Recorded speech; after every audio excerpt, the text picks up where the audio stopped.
Wild Health is about optimizing you. We use genomics, blood work, biometrics, microbiome assessment, many other tests, and a conversation with you to come up with a full health optimization plan. What's the perfect diet, exercise, and supplement plan for you and only you? The Wild Health podcast is about optimizing all of us. Here we cover the cutting edge science that gives you the base to be able to apply the personalized plan we give you as a patient. To sign up as a patient, go to wildhealth.com. Or if you're a physician or health coach and you want to learn how to do this for your patients, we're happy to help as well. Wildhealth.com for all the information on becoming a patient or working with us.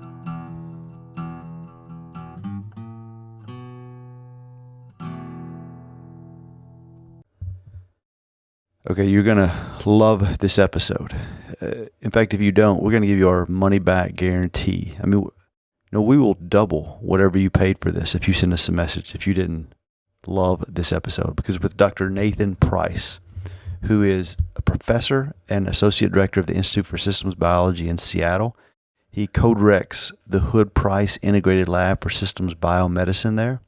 He was selected as one of the top 10 emerging leaders in health and medicine by the National Academy of Medicine in 2019. He's won tons of awards. He's co-founded 2 companies employing nearly 200 people, generating incredible kind of large-scale health data in the precision medicine arena. He's a trustee of the Health and Environmental Sciences Institute, a fellow of the American Institute for Medical and Biological Engineering, a fellow of the European Society of Preventive Medicine, and on the board of advisors for the American Cancer Society. He leads computational efforts for 2 large NIA efforts, including a systems biology PI for one of the centers within the Accelerating Medicines Program for Alzheimer's disease, and as the systems biology core leader for the Longevity Consortium.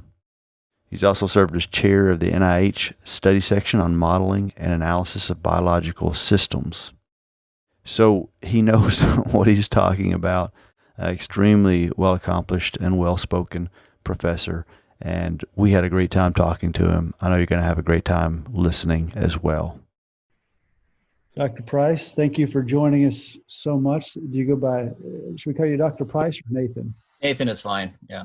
I prefer Dr. Dawson, so no, I'm just kidding.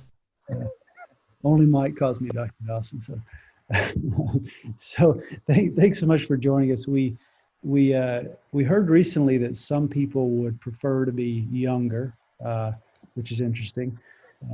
We also heard that some people prefer to be healthier, and probably the best way to do that is to be biologically younger, as every disease, pretty much the biggest risk factor is aging.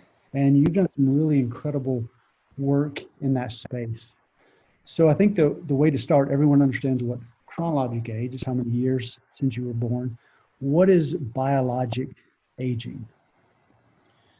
Yeah, thanks, Matt and Mike. It's great to be on the podcast.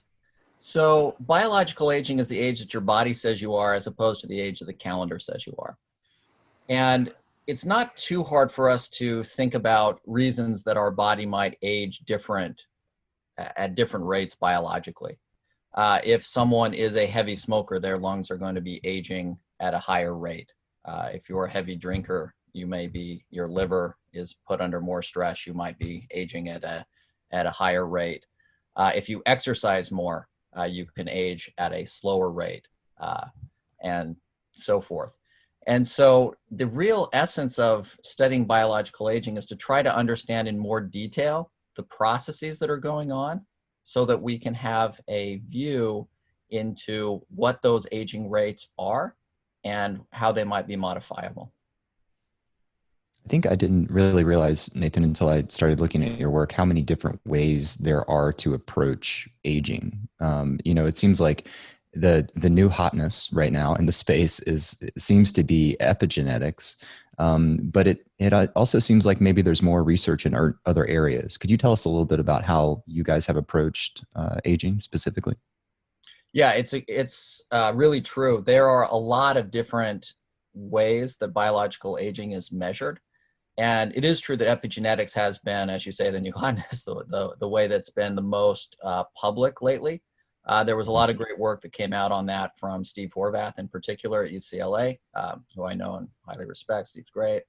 And so you can get a measure of biological aging through something like epigenetics, which for people that aren't aware, this is mostly methylation, a molecule that's put along your DNA and its accumulation or depletion over time.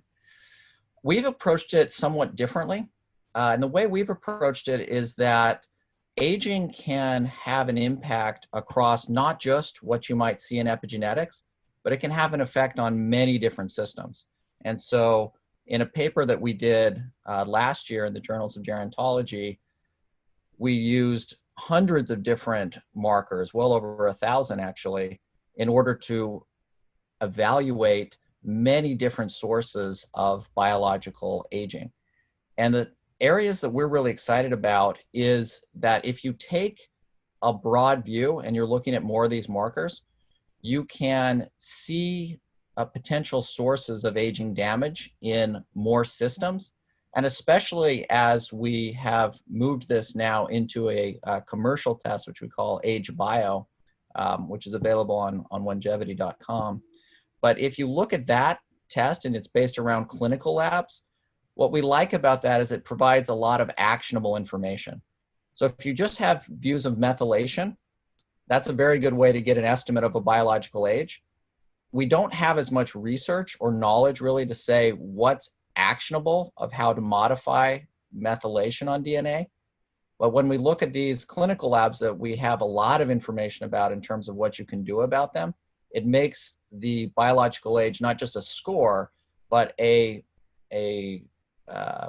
path or a pattern or a plan for something you can do to modify it. That's kind of our approach that we've been most interested in. That's the thing that gets me really interested, is because, obviously from a clinical standpoint, what do we do with this data, right? You've got a number that typically you give a patient. It's maybe they're 40 years old and your calculator spits out a number of 42. Great. All right, well, what's next? And, I think from a clinical standpoint, I can often look at patients' labs and look at their history and their family history and sometimes even their genetics and give them an idea of what to do. But without, some oversight, I think that can be really challenging for people in the direct consumer market to figure out how to interact with their biological age and actually improve that number. So I guess, can you speak a little bit more to that? Is it just that we have our organs respond differently to aging because of our environmental factors or our genetic factors? How do we measure that, and how do we use that data? Yeah, no, it's a great question. So maybe I'll share a personal view of this in terms of what I've done with my own biological age, just to give people a sense for what that path could look like. So one of the strongest effects of biological age under this paradigm is metabolic health. So if I look at my own trajectory some years ago, I was pre-diabetic. And so my insulin sensitivity was going up very significantly. That has a huge effect on biological age. So while we didn't have the score back in the early days, that would have resulted in having a very large biological age. I was able to modify my diet significantly and back out, as many people have, and reverse that pre-diabetic state. Now, later than that, so as I was going through, so I had founded a company before called Aravale, and I was going through a program there, which is the data behind the Journals of Gerontology paper I mentioned. So at the beginning, my biological age score was essentially the same as my chronologic age. This is after I had backed out of prediabetes.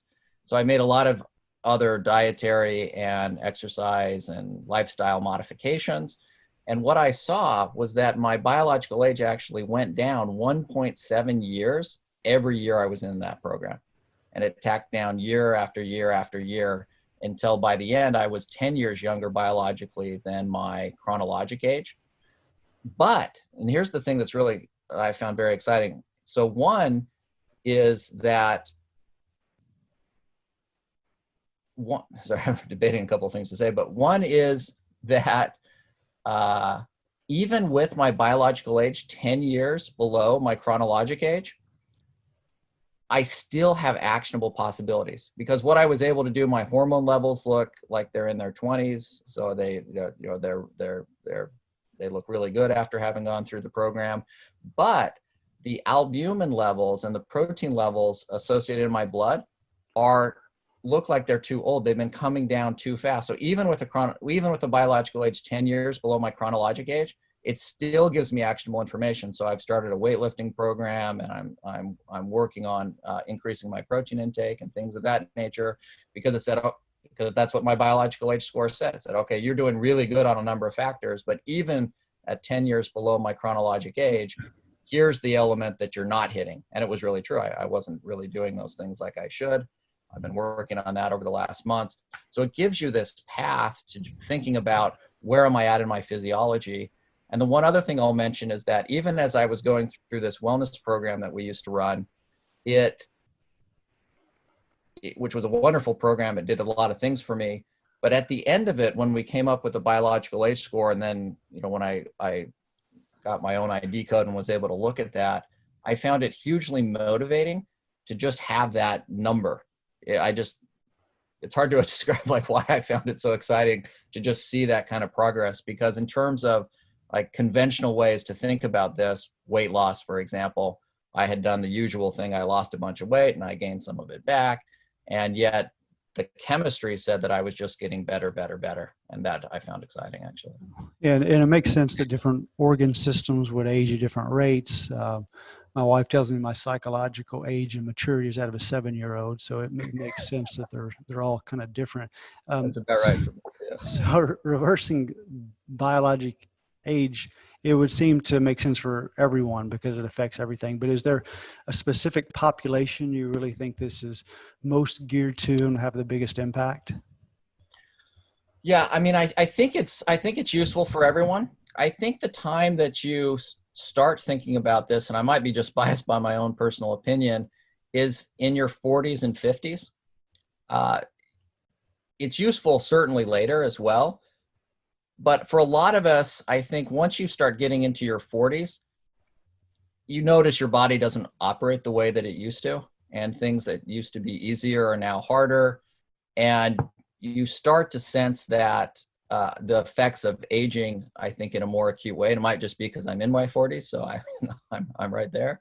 But I do think that it has an effect. And we've done other studies. This is an unpublished study submitted right now. I won't get into the details, but it looks at a microbiome aging trajectory. And it is interesting because you start seeing this deviation as a function of age that happens in the 40s and 50s and continues up until you're in until age 100 from the groups that we've looked at. And so in a number of these elements, I think that's an area where you start really thinking about this. For women, you're getting around that age of going through menopause, which is a big event in aging as well.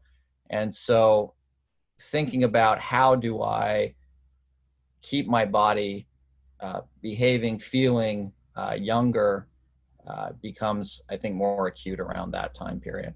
And it gives you a long time to make a difference so that when you're getting into your 70s and 80s and so forth, you're still vibrant and healthy. And I should mention my partner, I co-run a lab with Lee Hood at the Institute for Systems Biology. Lee is 81, and Lee gets up every morning, and the first thing he does when he gets out of bed every morning is he does 110 push-ups in one set to just get his blood pumping. And then he's got a rigorous exercise routine. He's running 6 miles a day. I mean, I joke with him because I say it's not that impressive because I could easily do it with 40 years more practice. But it's phone conversation with Lee Hood about a week ago.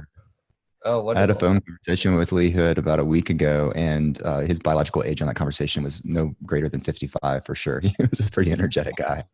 Very energetic guy, yeah. Nathan, I've been reading through your research to try to understand a little bit better what the different markers you've used for aging, and you looked at a lot of different things in the past, everything from metabolomics to proteomics, genomics. What exactly are you looking at with Agebio, and how did you end on those specific measures? Yeah, so Agebio focuses primarily around clinical labs. So in the earlier work, we did a lot with proteomics and metabolomics for discovery. And we're still very interested in deploying new things. But when we launched Agebio as a commercial product, we wanted it to be as actionable as possible. And we wanted it to be something that both at-home consumers and physicians would be familiar with and comfortable with, that has a very strong evidence base.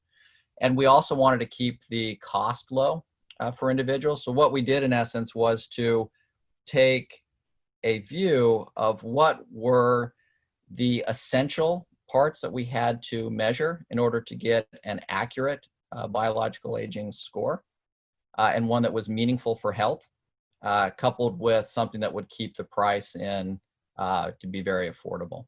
And so that's why we settled on things like a comprehensive metabolic panel, a complete blood count, looking at DHEA, which gives us a view into precursors for hormones, hemoglobin A1C for metabolic health, lipid panels, those kind of things that would be familiar and that a lot of people would have, but the biological aging gives you a different lens on those pieces of information.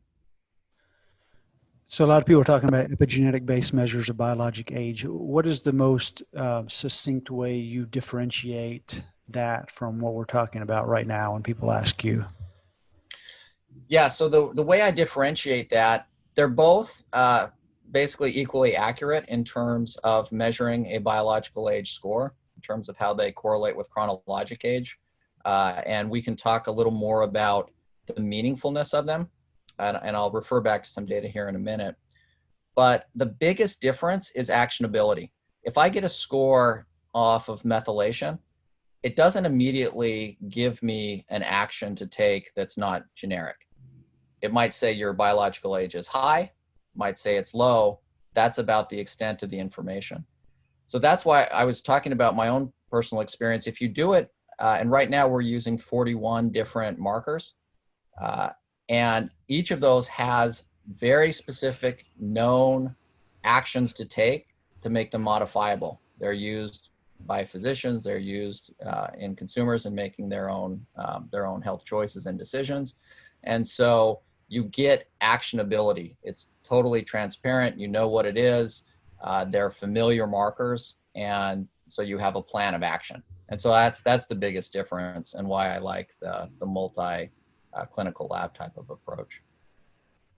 Whenever I'm evaluating these different tests, Nathan, one of the first questions that comes to mind is what's the confidence interval for the number that gets spit back at you on them?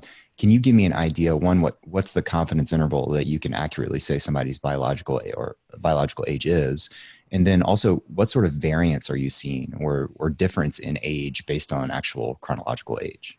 Yeah, that's a really great question. And we do, a lot of the work that we do computationally is to try to reduce that variance to the extent we can. There's a fairly high degree of variance as you go person to person. So the most useful way to do biological aging by far is to do it longitudinally on yourself. So the way that you get the most benefit from this kind of measure is to do it every 6 months, or a year, with the cadence that you want to, and evaluate the trend. Because when you do that, the trend normalizes for a lot of the variance, and you see, and then the pattern emerges really strongly. So in my own case, for example, so I did, when I was doing blood draws every 6 months, and I did my biological age over 3.5 years, and I saw the 10-year drop, the correlation coefficient of that is about 0.8. So, I mean, it drops down. But there is, of course, some variance. Year over year, it would drop significantly. Sometimes in the 6 months, it would jag up just a little bit. And so if you took the totality of it, you get a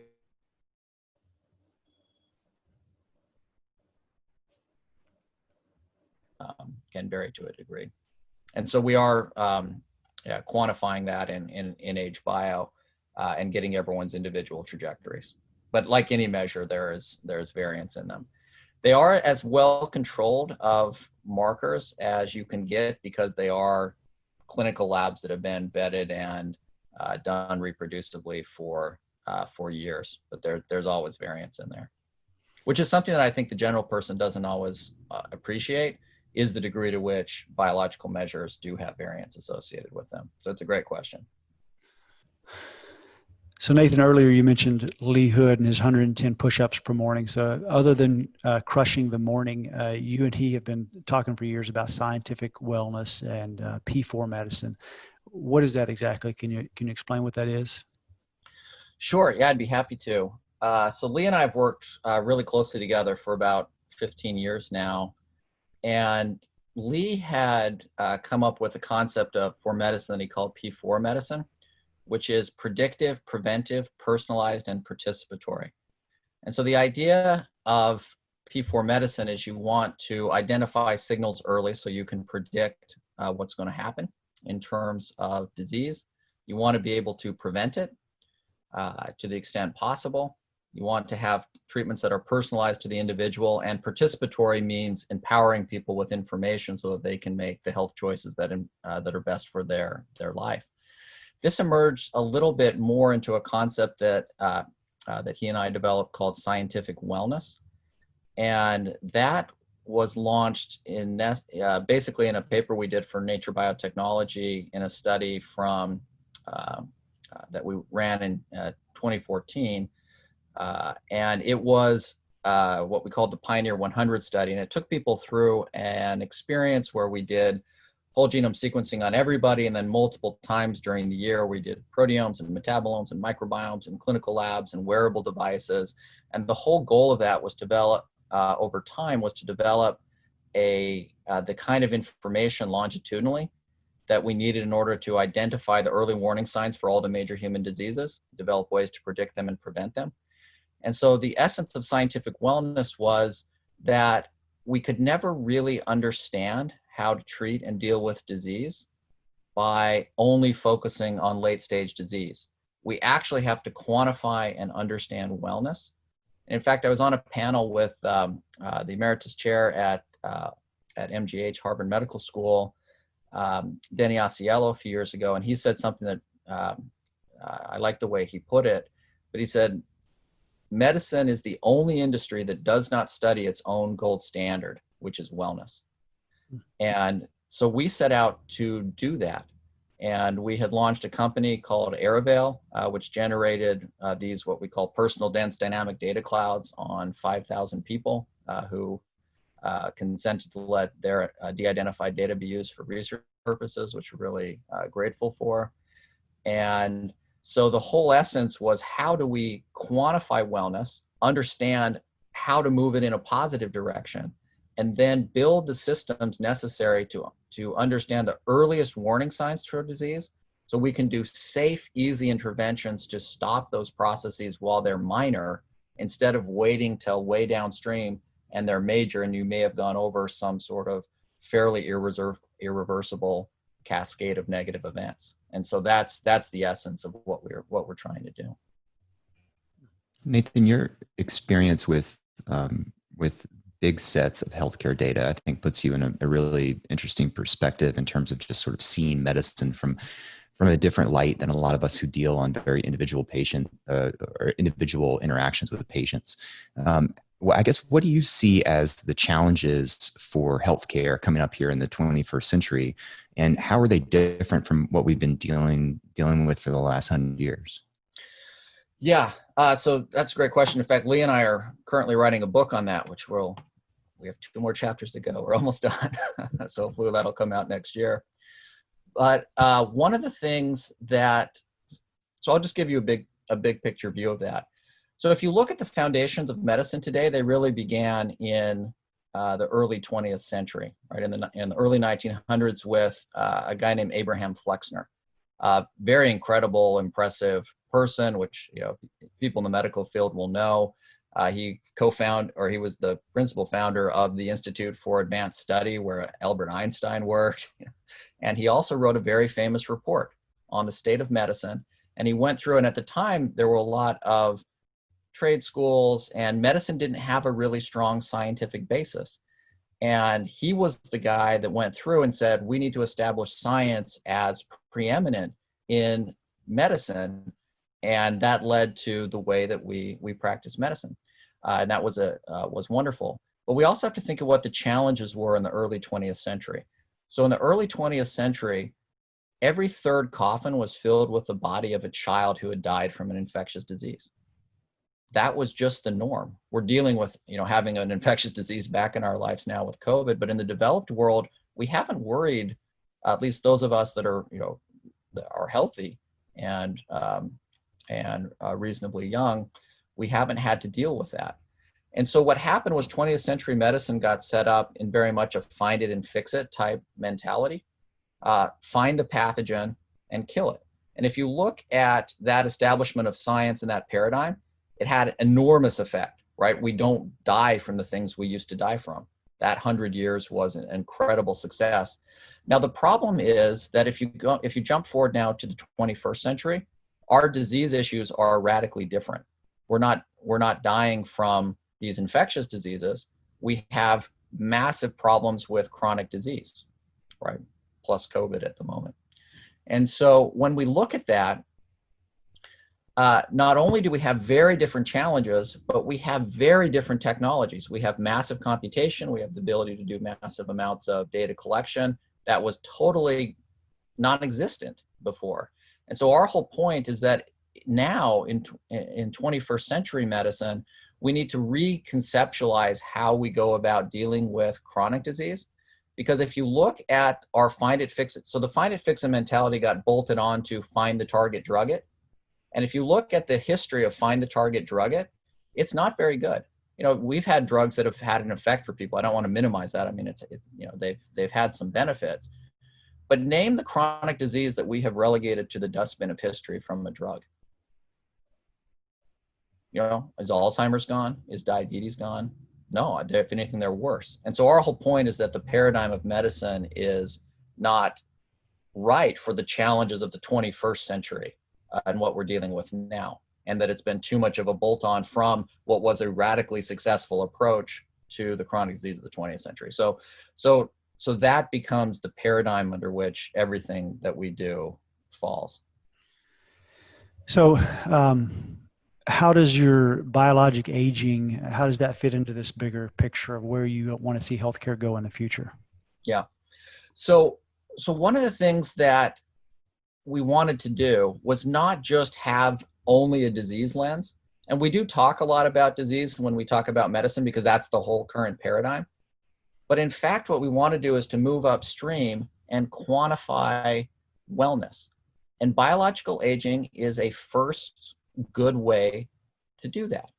And I want to be very clear, biological aging, it's not used to treat or diagnose disease, but it is a metric by which you can guide health decisions, and you can have a metric to see quantitatively that you are improving.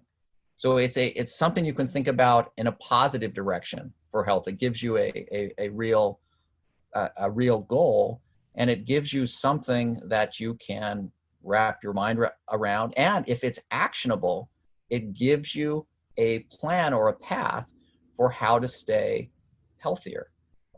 And so that is a huge piece. And so if we look at, and I just want to mention this briefly, so if we look at the evidence behind biological aging that we put in our Journals of Gerontology paper that I mentioned, so the thing that you want to, because anyone can come up with a biological aging score, right? And as you mentioned, there's a bunch of them out there. But the real question is, does it give you something that's actionable that changes your health? And is the biological aging score meaningful? Is it meaningful from health? And so when we did our score, and then we looked at a whole host of diseases that we had in this population, and in every single case where there was a signal that was statistically significant, the disease moved biological age to be higher. In every one, we saw no case where the disease moved it to be lower. Conversely, as we were taking people through a wellness program, we saw that the delta age, the difference between a person's biological age and their chronological age, got better by 1 year per year on average when they were in the program. Women did better than men, but both did well. And so what we saw then was that biological age is modifiable by what we think of as healthy behaviors, and it is negatively affected by disease.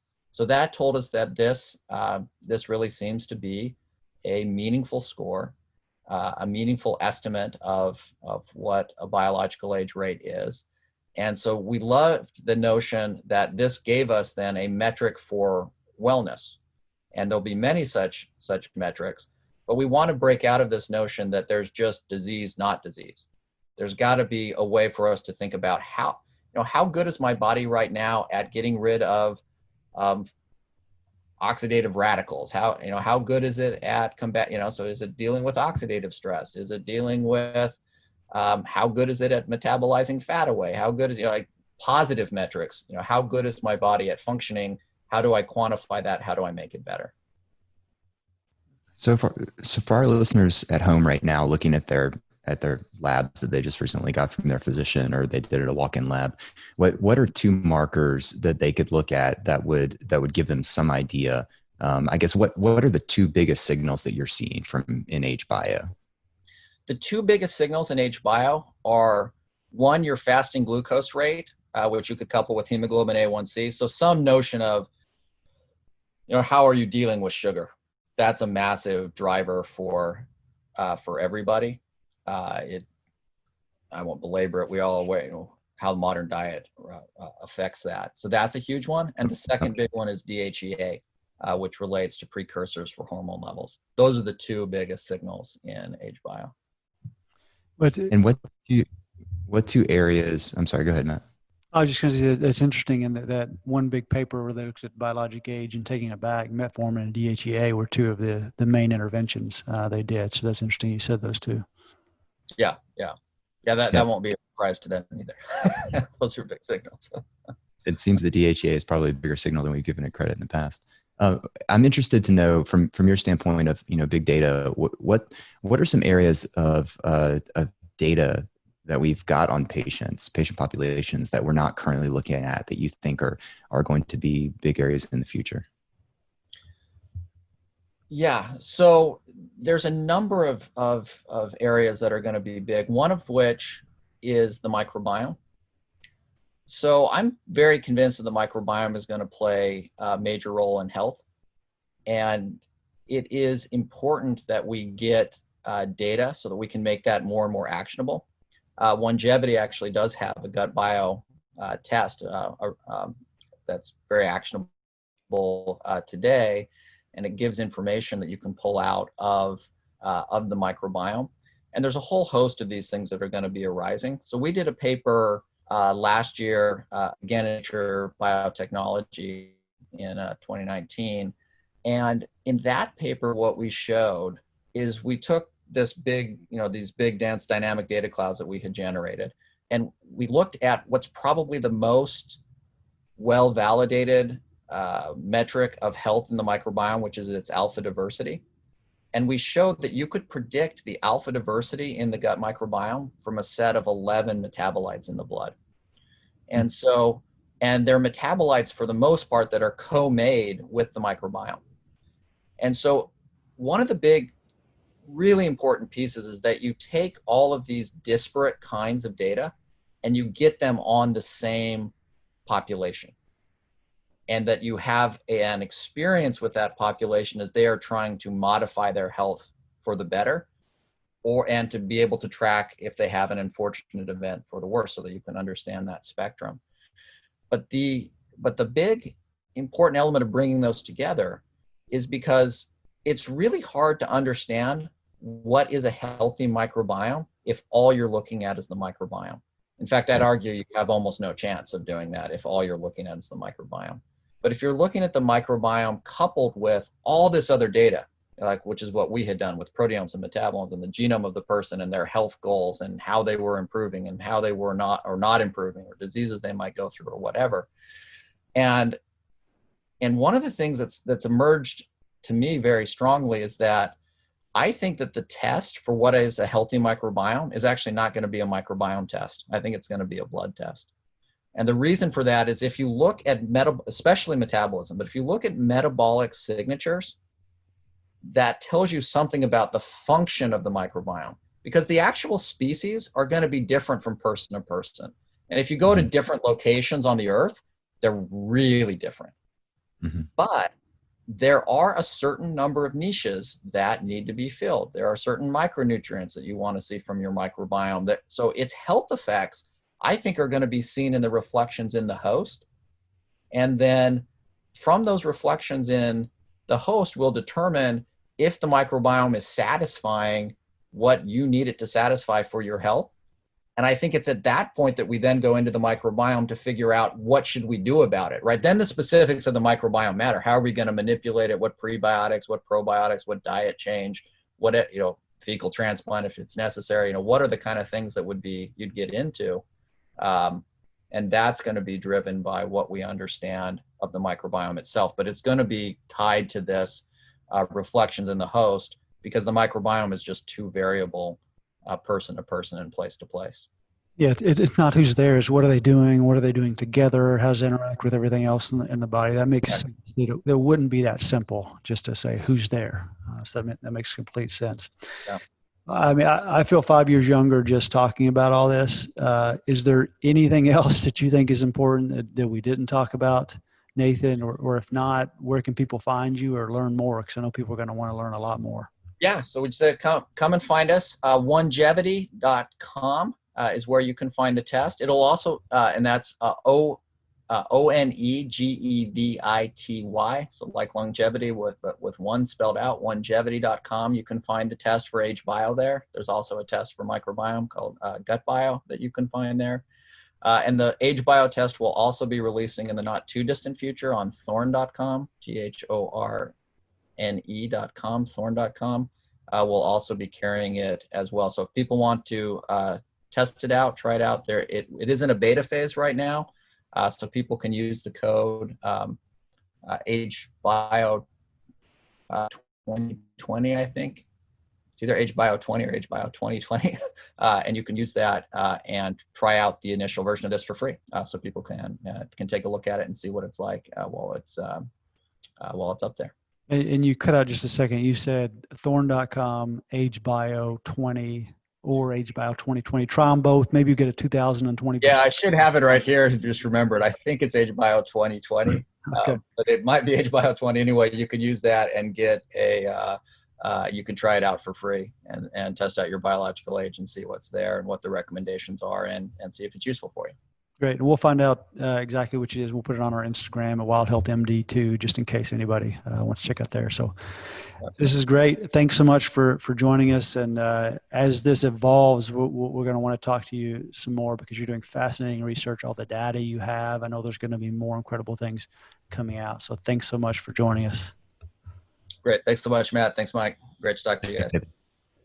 Thanks for listening to the Wild Health Podcast. If you found it helpful, give us a 5-star rating and write a review on iTunes. It really helps the podcast, and we greatly appreciate it. If you want to be a client or you want to work with us, go to wildhealth.com. Thanks again.